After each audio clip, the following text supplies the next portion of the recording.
What's up guys, it's Willie, and today we're going to be breaking down everything from the Survivor 50 trailer that aired after the 49 finale. And a lot of crazy things took place in the trailer, and so with that, let's go breaking it down.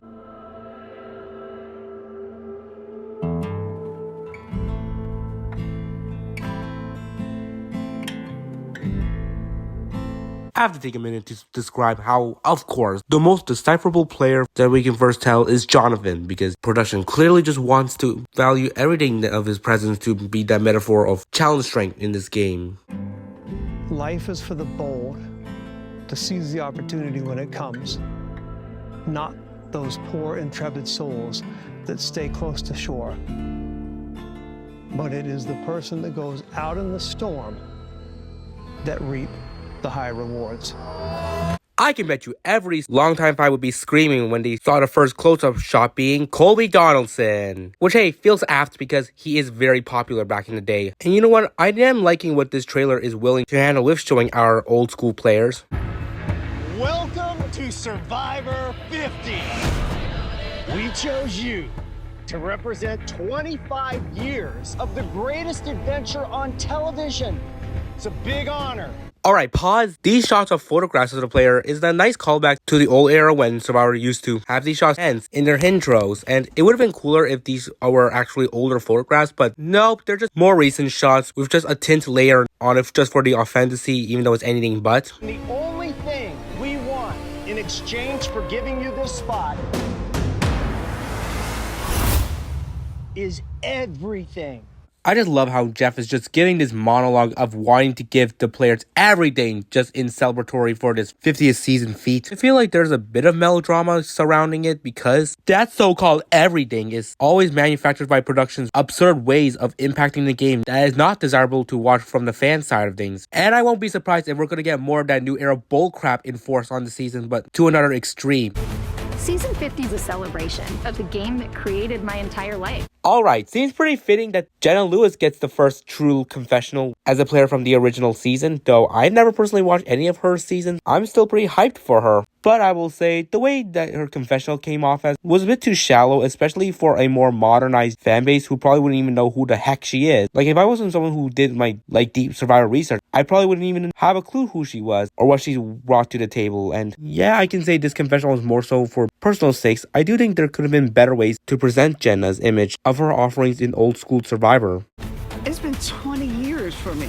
It's definitely unfinished business. Cirie Fields, once again, coming in strong with her confessional, and it's obvious that she was going to get one, or else it would be preposterous to not represent Cirie's 5th time playing on Survivor US. Well, technically 6th time in Survivor globally, but US-wise 5th time, and like she says, this unfinished business, yeah, definitely so. And while we've seen her dozens of times on other reality shows, which has got to the point where, did we really need to see her back? I still am looking forward to see how she does this season. And also, she's coming in with the looks that she got from AU versus the World, definitely trying to reheat those nachos. Look, how many more shots am I gonna get?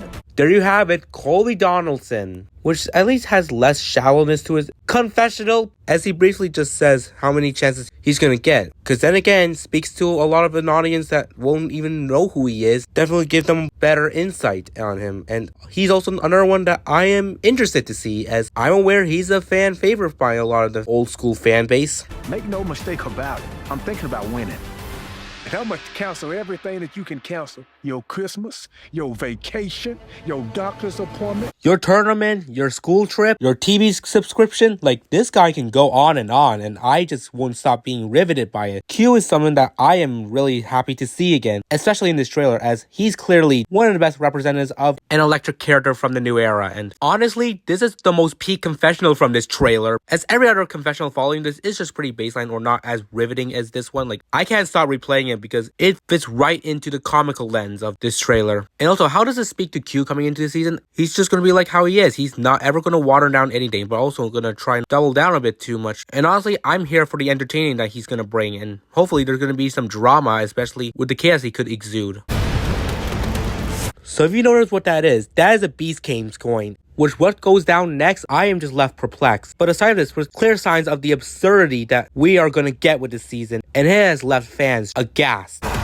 The twist in the hands of the fans is going to open up Pandora's box. Alright, Ozzy, the other 5-time player, gets a confessional too, and that's appropriate, but also, the confessional that he ends up getting is the one where he narrates the whole premise of what the season's gonna be. Like, that alone is just too shallow on who he is. Like, we know he's a challenge beast. I mean, hence, he literally got himself back from Redemption Island twice. But the fact that that wasn't even emphasized in his confessional, and instead it's just him giving out this really generic narration, just elicits to me that the show is not pretty much gravitas to who he really is, which just maybe bad signs on how he's gonna go with this season. The fans voted on things that impact this game.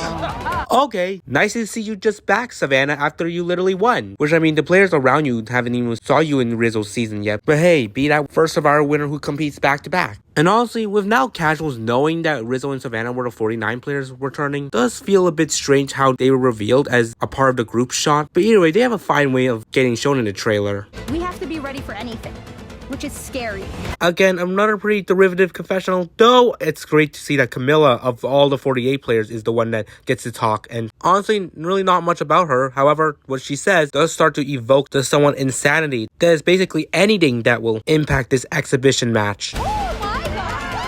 Now I see Zach Brown on Survivor. Okay, who cares about that Rizzo confessional when straight up we have to talk about this absurd aspect of Zach Brown appearing on a freaking boat to give the players fish? Like, what is this? Why is Survivor trying to harness the appearance of famous celebrities just to give this more higher profile to this season? Like, seriously. It also does speak to this unfortunate reality of where Survivor has went, or because of all the new era BS that has kind of tanked a lot of the fundamental elements of the game, it has slowly started putting Survivor in a corner where they're just grasping for straws to try and get the attention back on the show. But to resort to featuring celebrities, especially on the 50th celebration of the show, is just so out of the element. And for that, I might as well talk about Zach Brown as the celebrity who I don't even know who the hell he is. But I did look up that he's a country singer, so cool, I guess. But that is not the only kind of celebrity name that we're going to hear from this season.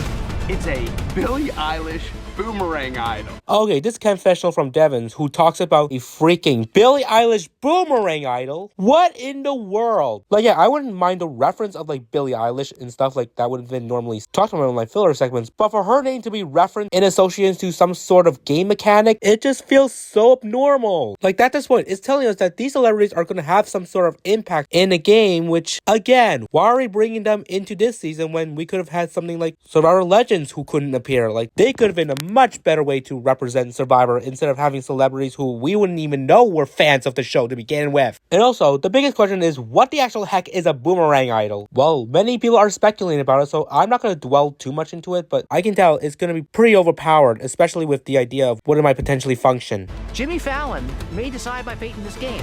Okay, I'm more so caring about the fact that Christian is back, which I love him, and he's going to be entertaining as well. However, him referencing Jimmy Fallon as decider of his fate just feels so strange.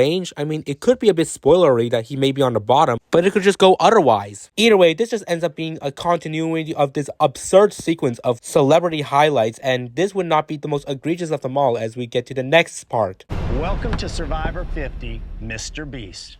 I brought a briefcase. Oh my god! Mr. Beast is actually on Survivor! Like, generally, this is insane. Like, obviously, I heard that there was a crossover with Beast Games, which I don't watch, but I didn't realize that the crossover was also going to be from Mr. Beast's end to Survivor, and by far, this is the biggest what the did I just watch in this trailer? Like I've seen online, a lot of fans are just mortified by the sequence, and I can have a fair share of that. You know, nothing against Mr. Beast. I used to watch his videos, but I don't anymore. However, I just cannot believe the state of Survivor has gone to the point where they feature celebrities as cameos. Like, I don't know what to even say anymore. I'm just speechless at this point. But you know what? Just to finish this off, in general, this sequence involving the celebrity cameos was the worst in this trailer. Like, the first three were just whatever. I mean, they're still bad, but the Mr. Beast one was definitely the most bizarre and egregious, and this was significantly lower some of my hype coming into this season. But anyways, we can finally continue on after that bizarre sequence.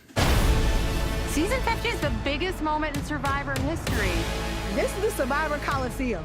These are some pretty interesting voiceover confessionals that are clearly from, like, I believe Aubrey and Tiffany, surprisingly. The one that has everyone being like, why the hell she was picked. Which, then again, I feel like these random returning picks also makes things very interesting. So it was cool enough that she got a speaking role in this trailer. And this whole visual that we see of Savannah, Aubrey, and I guess Twitter's fan favorite Genevieve just competing, with Aubrey doing an interesting dive that is grabbing a lot of the attention. But also, I see Savannah being able to maintain her competitive status, while there's Genevieve with her short bob look that I'm sure a lot of fans are attracted to. Do or die. I don't just want to win, I do want to make a statement. Okay, a voiceover from Joe, clearly, who just wants to make a statement instead of just having a win, when you kind of already made your statement in 48 when you wanted to play this loyal and kumbaya game that dulled up everything from this season. But whatever, maybe he's trying to make a new sort of Survivor statement and is potentially depriving from his old shtick to play a lot more of a cutthroat game. I hope that would be the case, and it would make him a lot more interesting on a return than the impression that most of the fan base gets out of him. Okay, Jeff is doing an actual challenge. Whatever the whole point this is, maybe he's trying to challenge the other players to compete alongside him. Now, I don't want to misinterpret this. Hopefully it's not anything that's game related in relation to his participation, but it's just all so strange what we are just witnessing. Oh, these shots are great. And this is what I look forward to hopefully being shown at the beginning of the premiere, because this is really cinematic and just brings the gravity to all of this, as well as the fact that the shots all showed old school players, which that's elegantly what is needed to make this in the absolute cinema phase of the trailer.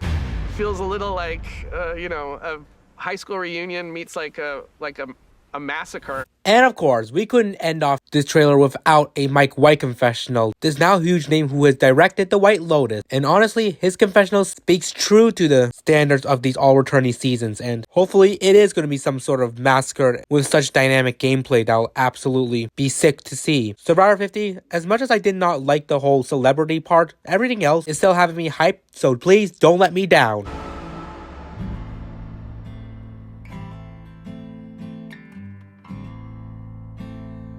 So that is the Survivor 50 trailer for you. It was interesting to a degree. Although I am pretty whelmed with how it was presented, I am still hyped coming into the season. And while there is the low point in obviously the celebrity cameos, which I could absolutely do without, and it would have propelled my hype for the season even more. So likewise, I still have my excitement for the Survivor 50, and I'll be covering it whenever the preseason starts with its cast assessment. Then when the season starts, obviously I'm going to do a review on the season and maybe do some checkups along the way. So with that, that's my full-on takeaways and reaction to this season's trailer, and with that, I appreciate you all tuning in.